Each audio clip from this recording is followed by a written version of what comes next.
I want to ask you certain myths, the truth behind it. All holes in a child's heart will close on their own as the child grows. It's a natural expectation from the parents. I'm a parent, but if my child had, I'd want to escape the surgeon's knife. So the next one is medicines alone can close a hole in the heart. Yes. Surgery. Yes. The problem is completely fixed and no further checks are needed. Is that true? Not exactly.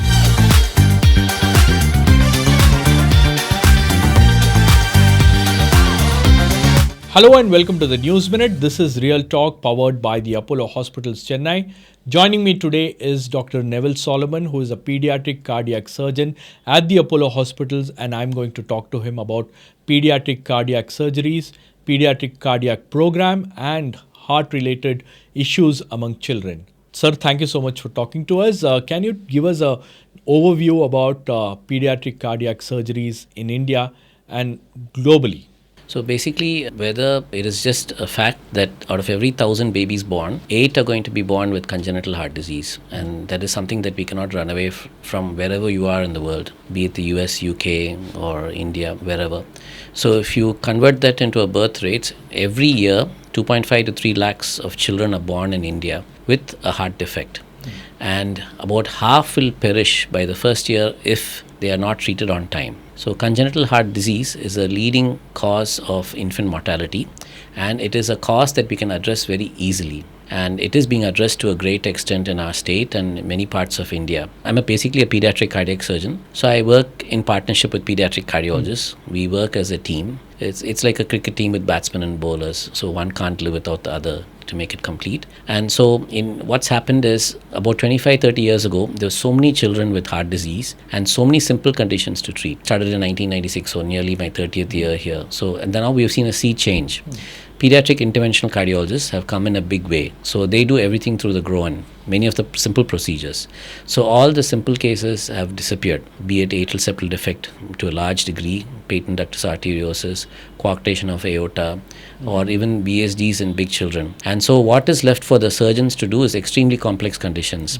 So the heart, as you would have seen on the internet, is a tube, is a pumping, is a twisted muscle created by God with vessels flowing in and vessels flowing out. And when these vessels get crisscrossed, the child is in trouble. So they need emergency surgery. We operated on babies just 2 hours old. We operated on babies 1.2 kgs, 1.6 kgs with very complex conditions. So the change over the last 25 years is pediatric cardiac surgeons are handling all the difficult cases now because the simple cases are going for intervention. And the results have improved regardless of this, though we are taking on babies in the first week of life or less than 2 kgs, 2.5 kgs, because we've got a team-oriented concept where the cardiologists and the cardiac surgeons discuss the babies together in what we call our cat meets.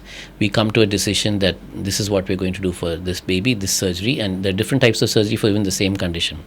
And we have specialized anesthetists, specialized perfusionists, people who run the heart-lung machine, specialized nurses in the theatre. We only do pediatric cardiac surgery. Okay. And so day in and day out, it's like an assembly line. So, we have one theatre and every day 2 surgeries happen almost on a regular basis, sometimes 3, sometimes 4. Sometimes we stop with one depending on complexity. We shift them to an ICU next door, which is only handling pediatric cardiac surgical patients, which is managed by the surgeons, the intensivists, specialists in managing post-op, their nutrition, their sedation, pain control, managing the heart. The heart is the seat of life. So we are operating on the seat of life. So that means once you touch the seat of life, the kidneys can get affected, lungs, brain, every organ in the body, immunity, the hematological system, blood counts can change, infection can set in, immunity goes down, lungs can get infected. So many challenges are there. They'll need dialysis. So we have a separate team to manage them post-op, and we have separate nurses who are like so wonderful in their approach that it's so target-oriented towards small babies with heart who require heart surgery. So these are 2 sea changes occurring in the scenario of pediatric cardiac surgery in India. So when, what symptoms should parents watch out for as the child grows? Yes. Or a child that has some kind of heart condition? Yes. So that's tackled at several levels. One is even before the baby is born, it's called a fetal echo or antenatal echo. As long as early as 20 weeks, you can identify with a fetal echo that there is a cardiac ailment. It can be simple or very complex. So the parents can be counseled that this baby has got this. that this baby is not going to do well when the baby is born, that this baby will need multiple surgeries, that the child may not see their 30th or 40th birthday. And then they are offered the concept of medical termination of pregnancy, MTP. So that is one level that they can pick it up. When the babies are born, it's the neonatologist, the person who deals with newborn babies, the pediatricians, who see the baby, and they can pick up that the baby is breathing fast, or a simple thing like pulse oximeter. So this became very famous in COVID times when everybody had a pulse oximeter at home. So, your sat should be 98 to 100%. So if a baby is saturating 80 to 85, and then you take a chest x-ray and you find that the lungs are normal, then you have to suspect the heart. Then you get an echocardiogram. So many of the smaller towns and cities have access to this now, thanks to the burgeoning expertise of pediatric cardiologists and pediatric cardiac surgeons. And then the third tier of detection is when the parents are able to identify symptoms.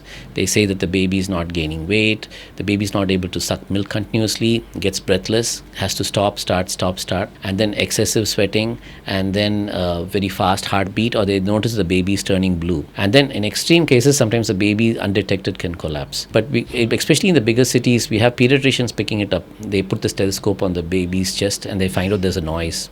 It's called a murmur. So once you hear a murmur, you alert or you refer to a pediatric cardiologist, and then they do an echo and confirm the diagnosis. So how common is this acquired heart diseases among children today? So congenital heart disease, as I mentioned, is 8 in 1,000. Acquired heart disease varies on so many factors.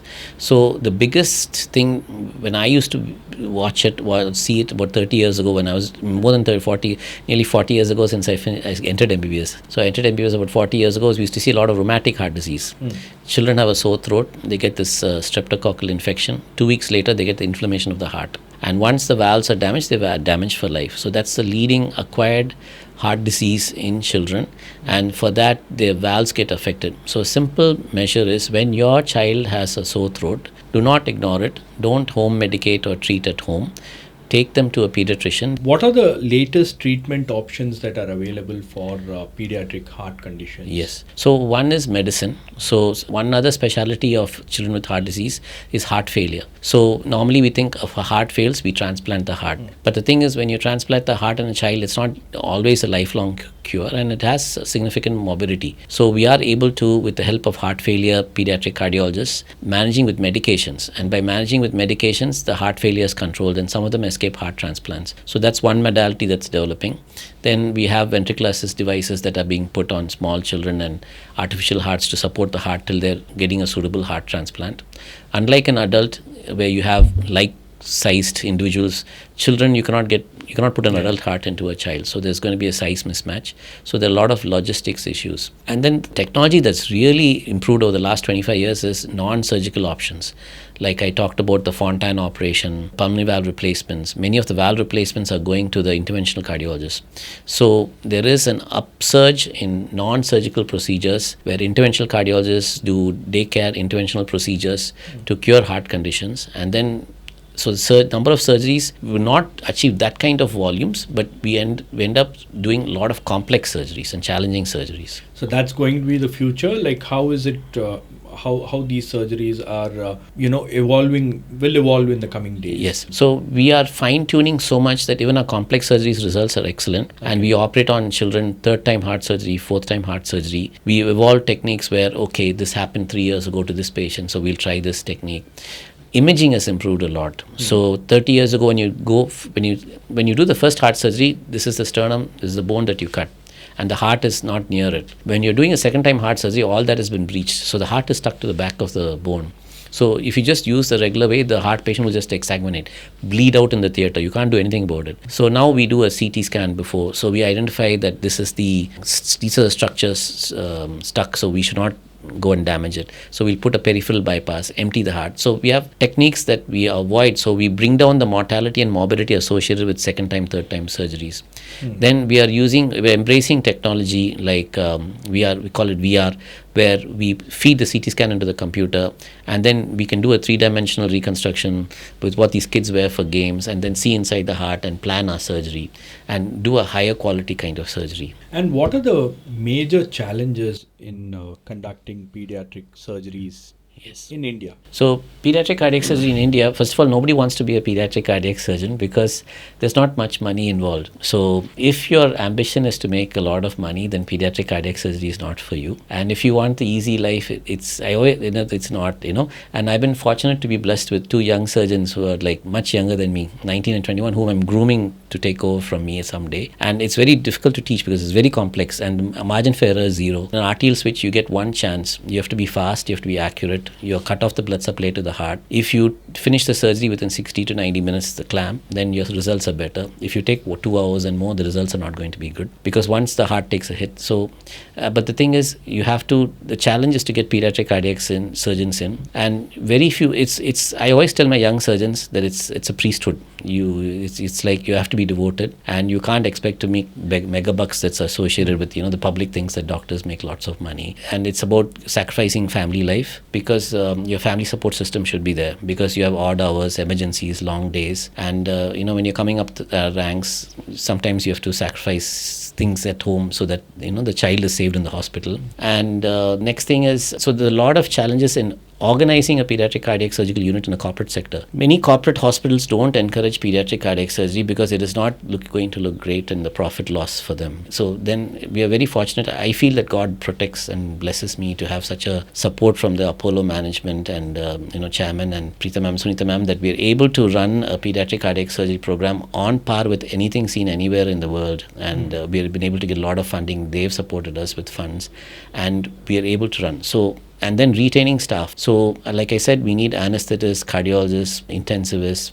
perfusionists, nursing staff, so technicians, and sometimes we put a patient on ECMO, that's on the heart-lung machine, then they have to run it for 2 weeks, that's labor intensive, and then sometimes you do a complex case and the unexpected happens and they stay extra, so you have to have funding, a bailout finance system. So I've been blessed in that everything has fallen into place, and I feel it's the hand of God that's put me there, and then he has given me a beautiful team, and then a support system from non-clinical, people like the admin and the promoters who say not to disturb them. This is not for making a profit loss, and so we are able to sustain the program. So it's a huge challenge to run a pediatric cardiac surgery program, and if any of these little pieces are missing, you'll have mortalities. Children will just die like flies. So what are the different kind of pediatric cardiac surgeries that are performed on children? Yes. And how are they decided? Yes. So the first thing is when they have symptoms, they come to the pediatric cardiologist. Then they have a system of evaluation that can include routine blood tests, X-ray, ECG, urine tests, and an echocardiogram for sure. That's an ultrasound of the heart. And then sometimes you add on a test like an angiogram or a CT or a cardiac MRI. And so when you get the full data, they either refer to us if it's a simple case, or if it's a complex case, we have what's called a CAT meet, where we all sit together, all consultants and junior doctors. We get the data projected on the screen, and then we come to a conclusion that this is the best surgery for this baby. And so you have very simple conditions called atrial septal defect, ventricular septal defect, patent ductus arteriosus. All these are moved mostly into the intervention realm, to the realm of the cardiologist. And then you have very complex conditions like transposition of great arteries, total anomalous pulmonary venous connection, tetralogy of Fallot, pulmonary atresia where there's no pulmonary valve at all from birth, and then truncus arteriosus, Epstein's anomaly, valve problems, replacements, repairs. All these are being done by the cardiac surgeons. And so there's a wide gamut. The heart is 4 chambers, 2 major vessels coming in, then 4 vessels leave the right heart 2 vessels leave the right heart to go to the lungs, 4 vessels come back, and then 2 vessels exit the heart. Imagine any permutation combination changing. Then there are 4 valves which can either leak or get blocked. You have 2 major chambers where you can have above and below where you can have leaks. You may not have just one hole, you may have multiple holes. Okay. So all kinds of, there's a condition called Swiss cheese, VSD, where it looks like a Swiss cheese. There's so many holes. When you open it, you have to catch each hole and catch. So all permutation combinations. The heart is supposed to have 2 big chambers, ventricles. One may be small, one may be big. So then and then that scenario again will replicate with so many other permutations and combinations. So it's a fascinating field. So you have to be in love with pediatric cardiac surgery to do it. So when is a heart transplant kind of a situation considered, and how it is done? So basically, that's the reason that when I started doing camps about 20 years ago, when you do a camp in a Tamil Nadu small town, you'll find 150 children needing heart surgery, and they'll all be older, and then you'll find a VSD with the large VSDs at 7 years of age not operated. Okay. So Now that has disappeared because of the frequent camps and the government schemes. Now we are seeing babies at 3 months, catching them young and treating them. But you'll find that when you sometimes a 4-5-year-old child with a VSD or a PDA, if you've left it and not operated, the heart conditions change in the lung pressures that you cannot operate and save the child. In that case, you have to think of what's called a heart-lung transplant. Then there is conditions where there's no defect in the heart, but the child has a dilated cardiomyopathy because of a viral infection, and or it's born with a genetic anomaly. Then the heart becomes useless, baby's huffing and puffing on the child. Then you have to do a heart transplant. So these are the conditions where you need to do a heart transplant, where you miss the boat, the correct time to operate, or when the heart has taken a hit for some reason. What are the probable outcomes of this? Heart transplant in children for certain conditions, the mortality is less, and they have a good 10-year survival. And then people who had 3 surgeries like a Fontan, then they come for a heart transplant, the mortality is a little more because the blood gets used to foreign agents and so rejects the heart more. And then it's technically complex because 4th time you're entering the chest and the vessels are not where they're supposed to be. Everything is abnormal. So you have to improvise and do. And then, the heart, when you take it out of the donor, you have to you finish the surgery within a certain time. If you extend the time, then the heart transplant result comes down. So when you talk to parents before the surgery, yes, convincing them, yes, and telling them that everything will be all right. Yes.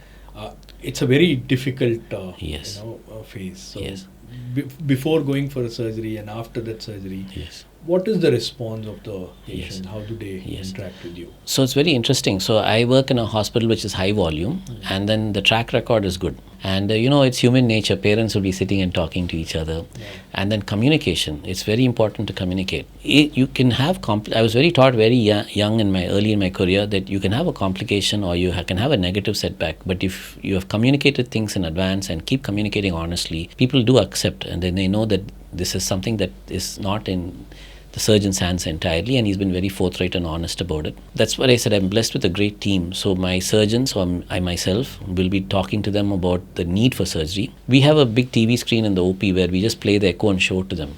People are naturally suspicious why this guy wants to operate. There's always that tendency. Then many times we are actually putting in money and helping them. So that's there. They're aware. And then a huge track record of doing a lot of cases. And then they see the ICU being busy. Then they counsel morning and evening. And then before surgery, we do a video counseling where we are told, we get the consent for video recording. We record and we talk and we tell them the complications. It's enlisted. And so they know. And then the end of this, every day, many of my patients do stay extra, the complex ones particularly. Every day my surgeons will be counseling them with video recording. This is what your child is facing today. This is the urine, this is this. So we have to wait one more day. This is the reason we've readmitted. So when you maintain such clear channels of communication, many of them are really accepting, then our results are exceptional. And there's a lot of compassion in our hospital and, ways we try to help them if they run out of money financially. So there is a lot of effort being put in at all fronts. So there is an acceptance that they are understanding that it's a very difficult job that the team is doing, but they're doing their best.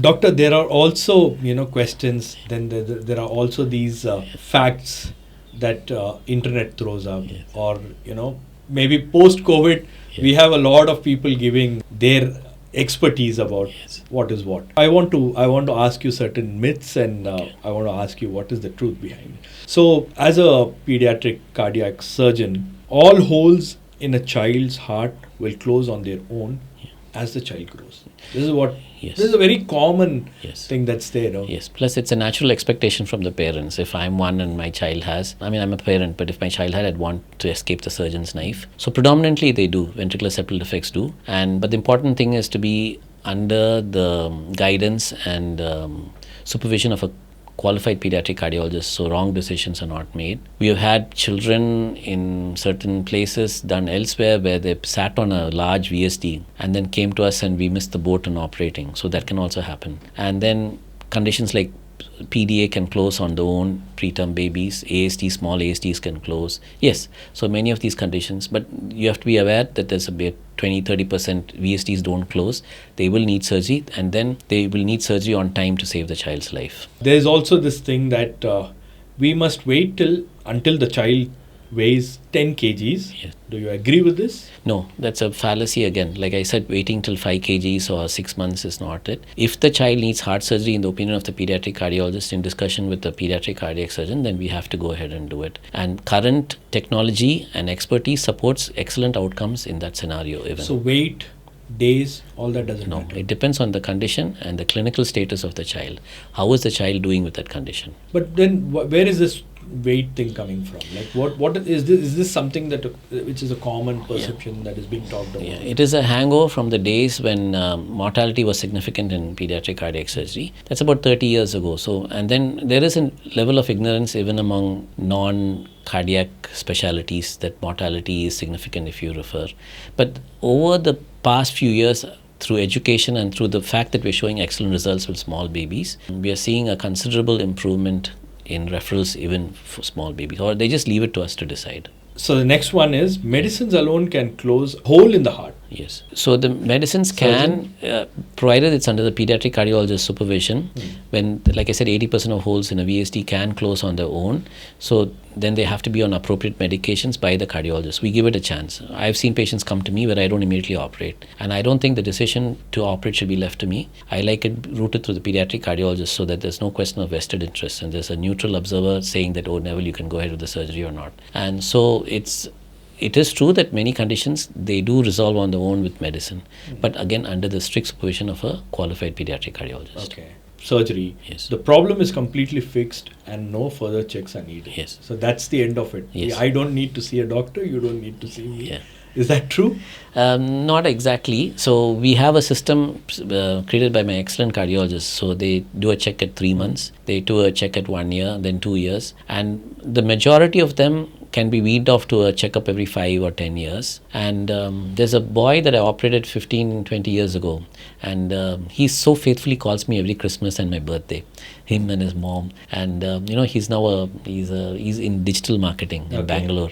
So it's nice to come across such people. He's not on any regular checkups. So but then there is a subset where may needs neck surgery, and then the cardiologists take a lot of pains. Our cardiologists travel to the peripheries. The patients need not come to them. We have an excellent team of cardiologists coordinated by our cardiologist chief, Dr. Muthukumran, and then we disperse. The cardiologists go out to the periphery and meet them in the towns and see them, and so they get their follow-up there. And the majority don't need another surgery. They lead a normal life. There is a significant percentage who need regular checkup and maybe further interventions, may not be surgeries, later down in the life to fine-tune the heart. So there's also this thing that's talked about. Children with heart defects cannot lead normal lives. They will be limited in sports, school, work, pregnancy, etc. Yeah. As a pediatric cardiac surgeon, do you agree with this? No. The majority are cured for life. And so as long as they are on regular checkup, they are encouraged to go back to school. They're encouraged to take part in sports. They can get married, have children.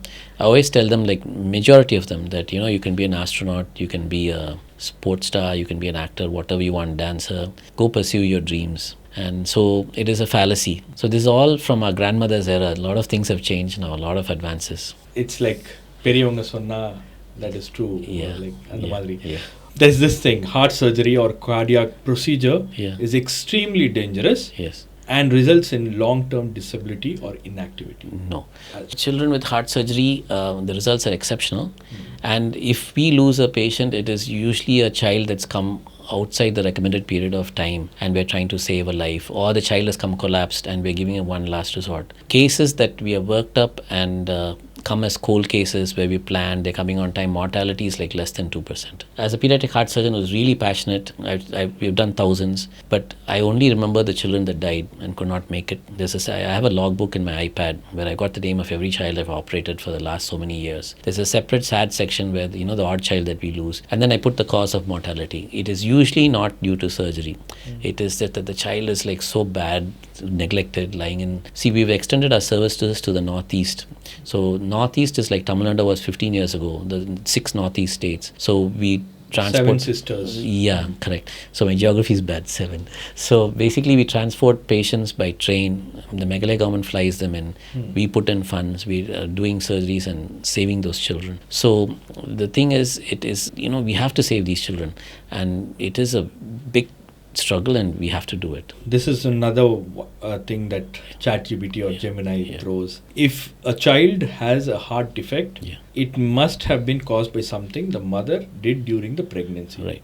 Diet, activity, stress, etc. No. So we've had the tragic incident of guys leaving their wives because the child had heart disease, and that's so bad. So, I'm like all feminist and pro. I got 2 daughters, and I know what it. And so basically, it's a very wrong concept. There are conditions which the mother has to be careful about, particularly in the first trimester or the first 3 months of pregnancy. They should not avoid unnecessary X-rays or irradiation. Any viral infection they should take seriously and report to a doctor. Any medication that they take, they should get it okayed by the doctor with the possibility of their pregnancy being factored. And so apart from that, the mothers are not to blame. You get 50% of your genes from your father, 50% of your genes from your mother. So it's not always the mother. The mother becomes a soft target, and it's unfair. So when there's a problem, they have to face it together, and it's unfair to blame the mother. It's just that you have to take these precautions and then get an antenatal echo done. And if you're in the you've done an antenatal echo and an AMLE scan, you look for other problems, and then you should be fine. So in all these hospitals where you go for checkups, regular checkups, do they suggest that these echoes should be done, antenatal echoes should be Definitely. done? Our services are advertised very much, and our cardiologists go to the periphery, and the referral doctors know. And then there are people setting up in small towns. So I am in touch with pediatric cardiologists, not only with my pediatric cardiologists. We have people in small towns and cities like in Thanjavur, Naukrel, and Madurai, Trichy, where they are spreading the word, and any heart surgery that's very complex which they can't handle, they shift to us and we do it here. So this is another myth. Because the child had repair early, they will never need another operation, re-intervention. Is that true? So majority of children, they need one surgery and they're cured for life. But as I said, there is a significant percentage of patients that need to be on strict follow-up. And then you don't even have to have another operation. They can have another intervention and a bit of tinkering in the heart, spending 1 day in the hospital. A redo procedure kind of a a redo procedure which is done in the cath lab by the interventional cardiologist. So they put wires in and they fix the heart with stents or balloon dilate. Even a valve that shrunk, they can just put a balloon and dilate it. So such a simple thing to do. So it's like, it is not that you can never have a re-intervention. You should be where it can be done. The last one, if a child had a heart defect, they can't have safe pregnancy or can't live to adulthood. This is, as a pediatric cardiac surgeon, do you? Majority of conditions, if the heart is cured, and the majority of conditions we do, and then under the supervision of a pediatric cardiologist, they can undergo pregnancy and have children. But the mother should be encouraged to have an antenatal scan, a fetal scan, to make sure that the child does not have a cardiac condition. Because if the mother has had a cardiac condition, there is a slightly increased risk that the child also can be born with a congenital cardiac defect. Thank you, doctor, for talking to us Thank and you giving us so much. Insights about a really important issue. Thank you. And creating, I hope, people benefit out of whatever you have said. Thank you so much for this opportunity. It's been a pleasure interacting with you. Thank you. Thank you so much.